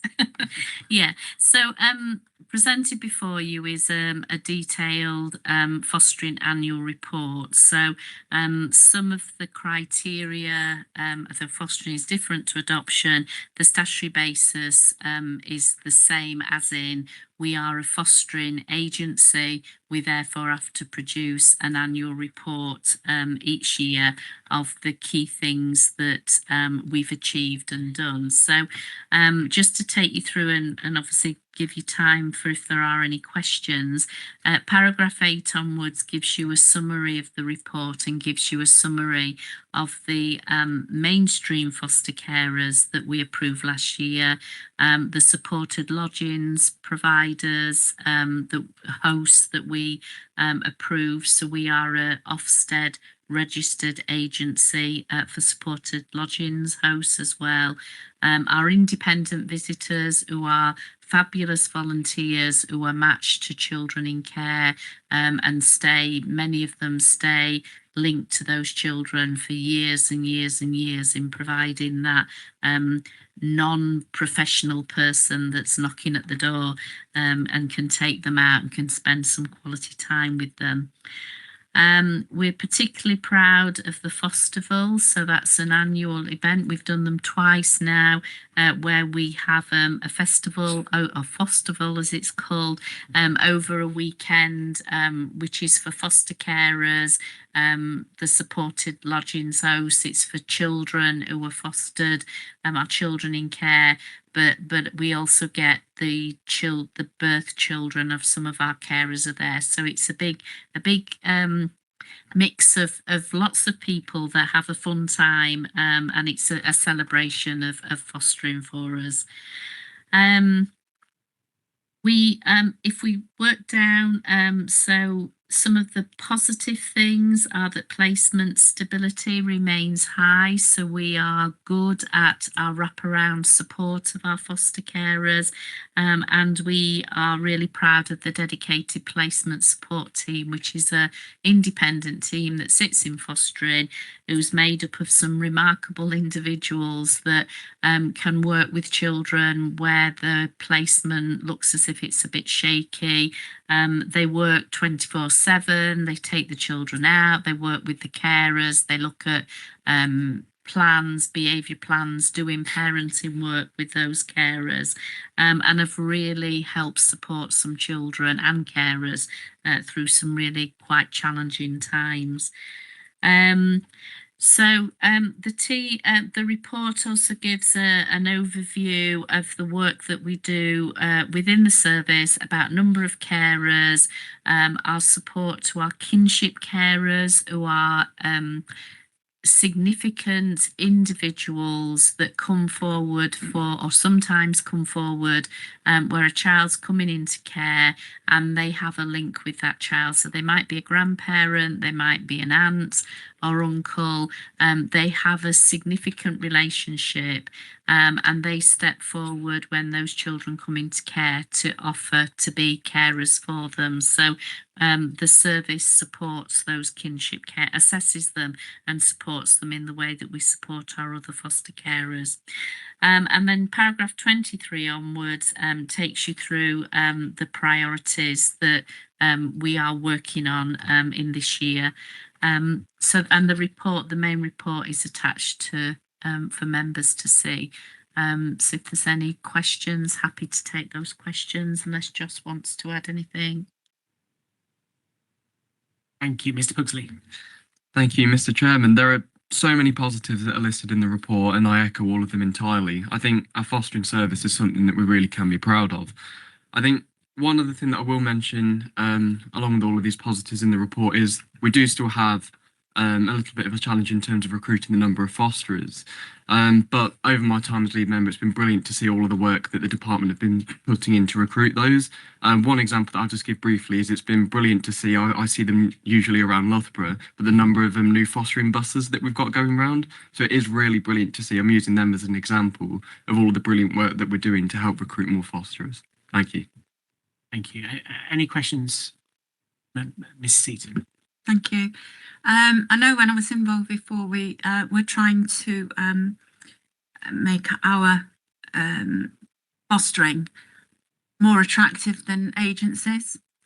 How are we doing at that front, please? Well, we're pleased that we have some carers that transfer to us from IFAs, so that is positive. It is a challenge nationally to recruit foster carers. We are a fostering friendly organisation now, so we do promote, as Councillor Pussy said, we've worked with transport to advertise. We've got a fostering bus, but we've also got adverts on all the council vans that are out there to recruit. So our offer, our general offer and the support offer around retention, I think is really positive. But we have been doing a piece of work in the service to look at how that could be better. And that's just coming through discussions via our senior management team to see if there's more that we could do. I'd just say something. There's a 10% drop nationally across the country in terms of the number of foster carers. So currently there's a prediction of 6,500 foster carer shortages across the country. So we are working in a really competitive market. So Leicestershire is in the middle of it. So we get kind of agencies from the north coming south and vice versa. So it is about making sure that we've got our presence. We've got a dedicated comms worker. So, you can always see us on Instagram, on Facebook. We are very kind of proactive in terms of getting our voice and our presence out there, as well as having the minibus that pops up at many events as well. Thank you. Do you at all advertise is the wrong word, I suppose, but do you use the school the school between families, whatever it's called? It's not internet, the narrow one. Yes, we've got a link to the governor, so and the head teachers briefing, and we now rather than just sending out lots of paperwork, we're establishing local hubs. So workers are going to go out and base themselves and do an information event within the schools, so that actually TAs are really good people. Not that we want to pinch them from the schools, but those with that experience, because they're normally the ones that are dealing with some of our more tricky young people as well, and getting that balance right. So we know for our recruitment, the 2 pages that people look at, so we've got really good comms feedback, is around, can I afford to foster and can I work and foster? So they're the 2 things that we make sure that we give those messages about. We work in a very competitive market, so we've got the IFAs who on paper pay more, but actually in reality, when you look at what they offer and what that actually works out in terms of on a weekly basis, we actually probably pay the same amount of money, but it's about our support, and that's what our USP is around our support and training that we provide to our foster carers. Charlesworth. Yeah, just a quick one. I've just been looking through the papers. What's the package you're offering foster carers? It doesn't seem to be pretty prevalent here. I mean, God forbid, I don't think I could ever be one, but where's the package? Do you have to get into the system before you see the package? So you can book a chat. So we've now, if you want to book a chat to find out, you can book a chat. So we've got many a way that people can make contact with us. So we have people can book a chat to talk about the offer that we offer. We also do it on our website so that you can go into that. It's dependent upon what type of fostering you want to do and what age range of children that you want to look after. But it's all there on the system. So if you go in and you want to look at fostering babies, for example, it will tell you about the fees that you get for fostering a baby. It will talk to you about your support, the support that you get from us. It will talk you through the recruitment process. We also have both online and in-person information evenings. So even if it's something that you're not sure about, you can make an inquiry, you can come and look at an event and rule yourself in or rule yourself out. Thank you very much. Just one thing, and again, if I've missed it, apologies. I know from my own personal story, but respite care was so important, and I don't know if it was mentioned within the report. And how does that work within the county? And do we have enough respite care? Because that was so important to make sure that when the host family wanted to go on holiday, for example, or they just needed a break actually that was available. How does that provision work within the county?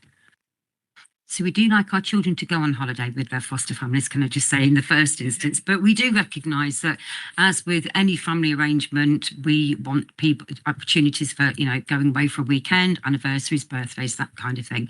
When we assess our foster carers, we look at what support that they have around them, because they are the people that the children will be seeing and having regular contact with, kind of grandmas, grannies, the people that are around within that family that we can DBS check. So if there are birth children living in that arrangement, that they can all go to grandma's whilst we go away for the weekend. We do have respite carers. I think some of our challenges is that we've got quite a lot of respite carers, and making that transition from having a respite carer to then taking the leap and going for kind of doing longer term fostering for us as well. And sometimes people's availability is quite limited, but certainly we have some fantastic respite carers that are almost booked a year in advance because the children have got a really good relationship with them. And then I suppose the other thing which is unique to us in Leicestershire is our independent visitors. They also provide the opportunity for parents, foster parents, to go. You know, it may be a Saturday, it may be that the young person doesn't want to go shopping, or you want to go and get your hair done. Having an independent visitor that comes and takes you out and does something really cool with you, whilst your foster carers may be doing something quite boring, is a really good way to kind of balance that relationship out as well. Thank you very much for that. Thank you. Any further questions? Brilliant. Thank you very much. It was great. Thank you. So we'll move to our final report for the day, and that is the annual report of the Virtual School 24-25, and can be found on pages 127 to 172. Tim Brown, Assistant Director of Education, Send and Inclusion, and Beth Clements, Head of Service Education Inclusion, will present the item. Thank you very much. Thank you, Chair. So just by way of a brief overview, the report outlines the work of the virtual school over the academic year 24-25, and we've already talked about the service fulfills the council's statutory duty to promote educational achievement for children who are looked after or previously looked after. And we're really proud of the achievements of our children in care, with around 60% achieving what we call a good level of development in the early years sector, 72% of children in year one achieving the expected standard in phonics, 47% of children in year 6 achieving the expected standards in reading, writing and maths, and 23% of year 11s achieving a grade 4 to 9 in English and maths. And whilst these are good results, there is more work to be done to make sure we can close the gap between their non-children in care peers. The service also continues to provide a wide offer of training and support for children, their families and the wider education community through things like the attachment and trauma-informed offer. And you can also see from the annual report, it has offered and funded a range of curriculum enhancement activities, which are greatly valued by our children in care. And at that point, I'll hand over to Beth, who may want to talk a little bit more. Thank you. Yes, I'd just like to draw your attention to a few of the sections of the full report that's been provided by Donna Chapman, who's the virtual school head, and just really to overview the fact that yes, the virtual school carry out our statutory duty in that they're working with those children who are looked after. They're also working with children who are previously looked after. But in recent years, they've picked up some extra duties as well. So they provide advice and support for children, families of children where they're in kinship care, and also those that have been adopted under special guardianship. And they also provide support to schools to enable them to provide a good standard of education to children with a social worker. So their priorities, which you find on page 128 of the report, talks about raising aspirations for the looked after and previously looked after children.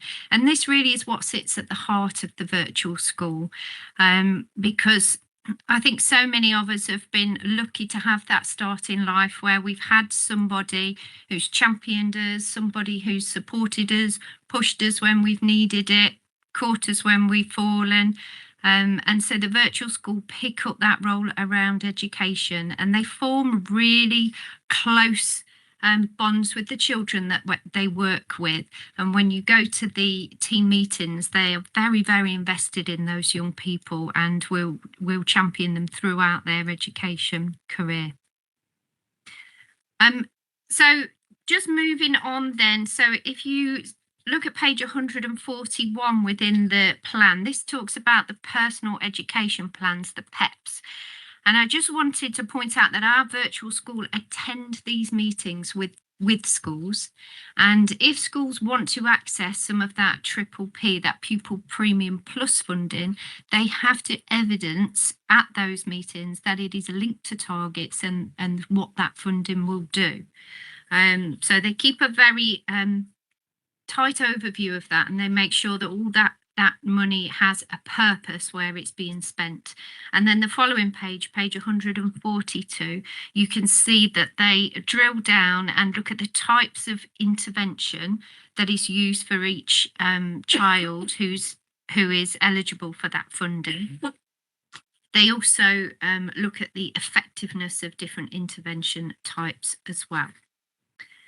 I'll move you on to page 145, which is just bringing your attention to the fact that there is a duty line for previously looked after children as well. So every day there is a duty line that can be contacted by anybody who wants advice, wants to access training, wants to find out about what support there is.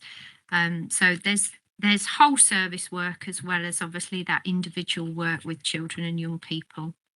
Earlier I spoke to you about attendance and about suspensions of children and young people, and you'll find on page 446 that obviously suspensions are something that the virtual school are concerned about. In terms of permanent exclusions, that doesn't tend to be something that happens within schools. So the virtual school head will intervene and will ensure that children who are looked after aren't permanently excluded. But as you can see, there are a number of days lost to suspensions for children. And to address that, part of the work that the service do is to offer that attachment and trauma training, and to enable schools and all of the staff in them to understand why children and young people who have been through trauma will react very differently to a situation that somebody who hasn't. And so understanding that behaviour at times is because that child's in a heightened state of fight or flight most of the time due to their previous experiences, and so small things can trigger them into behaviours that would not be expected as a proportional response to whatever's happened. So really making sure that schools understand how those young people tick in order to meet their needs and to provide for them. And then there's just a couple more things really I wanted to highlight, and that was the work that is done for children with a social worker. So it isn't child level work, but it is, as I say, at school level. There's been a conference held here for designated teachers. So there was support, advice, training, but also what schools always tell us, they really value the chance to network, to share experience, to share worries and come up with solutions amongst themselves. So that's been an offer from the school as well. And there are some figures around the total number of children with a social worker, which you can find on page 152. So that was the main bits I wanted to bring to your attention. Thank you. No, thank you very much. Mr. Pugsley. Thank you, Mr. Chairman. It's brilliant to hear of all of the successes of the virtual school and what that means for our children. So I'll just take this opportunity to thank all of those who are involved. Thank you. Yeah, Mr. Smith. Thank you very much, Chair. If I can just bring you back to paragraph 14 on page 129, which is in reference to the unaccompanied asylum-seeking children. Now, quite rightly so, when these children present themselves or often just turn up on our shores, we have a statutory duty to look after them. I fully accept and support that. However, I'm looking at the figures And, going from, where was it? 34 in 22 to 23 to 285 this year is a massive increase. Now, if memory serves, we don't actually get any more money from central government for these people, so that comes out of our budget. Now, that is a huge, huge rise. You wouldn't believe I've got an A-level maths, would you? But I can't actually work it out, but it's a substantial rise. Could I firstly encourage the lead member to write to the Home Office and highlight this fact, because this is something that we cannot sustain long term? And also, can I also ask, probably yourself, Jane, actually, if these children present as under 18 and we subsequently then find them to be older than that, but under the 25-year care ban, do we then still look after them during that period? Thank you. I'll answer your question. It's a complicated number of questions. I'll see if I can answer it. Just first of all, just in paragraph 14, what we're saying is that there are 34 US students at statutory school age. The 285 total includes our care leavers as well. So the jump isn't quite as big as you said, but the jump is big.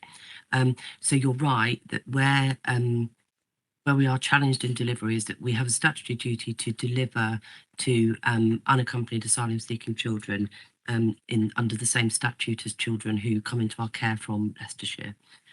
So you're right, there is a requirement to deliver, and the funding associated with that doesn't fully cover costs, and it's particularly acute for the virtual school and for education as well. So you're right to raise it, and I'll leave it to the lead member to comment on what he is planning on doing. In terms of the numbers, so if a child comes into Leicestershire seeking asylum, and they declare themselves to be a child, we then undertake an age assessment. If that age assessment identifies them as a child, they will come into our care. If they are in our care for over 13 weeks before their 16th birthday, they then are eligible for care leaver status, but they have to have been in our care for a period of time. So they then become care leavers at the age of 18, as any child in care would do. So the same rules apply. So the complexity is the cost issue associated with providing the provision for those children who become care leavers. So the government grant that we get per week for unaccompanied asylum seekers who become care leavers doesn't cover fully the costs that are required. One of the additional challenges that we do have is it's not just a matter of costs covering, but if those 18-year-olds who, had they been born in England, they would be automatically eligible to get a job at 18, to earn their money, which means they can then pay their rent or claim benefits. Because these young people who've come here seeking asylum don't have a decision on their asylum claim, they can't get a job or they can't claim benefits. So we have to continue to fund them. So there's an additional challenge there around the time it's taking for asylum claims to be processed, or indeed then appeals to be processed. So there's a kind of additional challenge for these young people, because had they been born here and obviously had the right to claim and work, they could then work and pay their own rent or claim universal credit to cover their rent.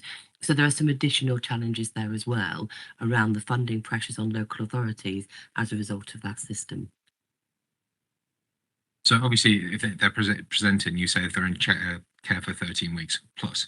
Now, no expert, but I'm pretty sure the Home Office don't process anybody in 13 weeks. So it's a self-fulfilling prophecy that they're actually going to go into elongated care. Is that right?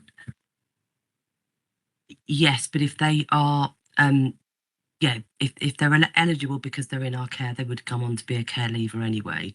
So the processing with asylum claims starts the point at which they come into our care, for example, or the point at which they arrive at land in England and come into our care. You're right, it takes a lot longer than the 13 weeks. It takes a significant amount of time.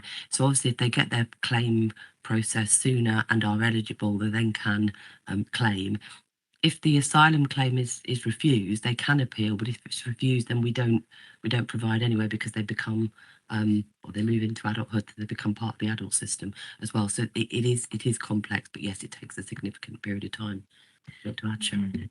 All I was going to add is that if when they arrive with us, if they claim to be under 18 and our age assessment puts them very clearly post 18, those youngsters don't become care leavers. No. They're returned to Home Office responsibility. So that's just the bit at the beginning of the process. Yeah. Mr. Page. Just to follow on from that, how do they, this is my ignorance, how do they appear in Leicestershire? No, it's a really good question. There are 3 routes. So there's what we call spontaneous arrivals.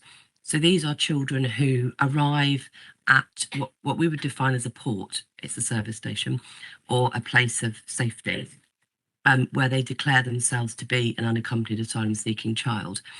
So those are called spontaneous arrivals. So they arrive spontaneously in Leicestershire, and we are required to immediately go out to meet them and make a quick assessment, and the police are involved as well. So there's a spontaneous route which has children have spontaneously arrived across the country for many, many years. And there's also now what's called the National Transfer Scheme. So this is a scheme that's now mandatory. Every local authority has to take part in it, and it's a scheme that's set up to disperse children across the country in the best possible way. So the Home Office set it up, and we run it in the East Midlands on a regional basis. So we have each tranche of young people coming through. We then have a certain amount that come to Leicestershire, Lincolnshire, Derby, and so we kind of share out the responsibility for children. So we now the most children that come in now through the National Transfer Scheme. It's theoretically supposed to manage the input of children across the country. It comes in peaks and troughs still as well, but it is a system to manage making sure children who are seeking asylum can be kind of shared responsibility across the country.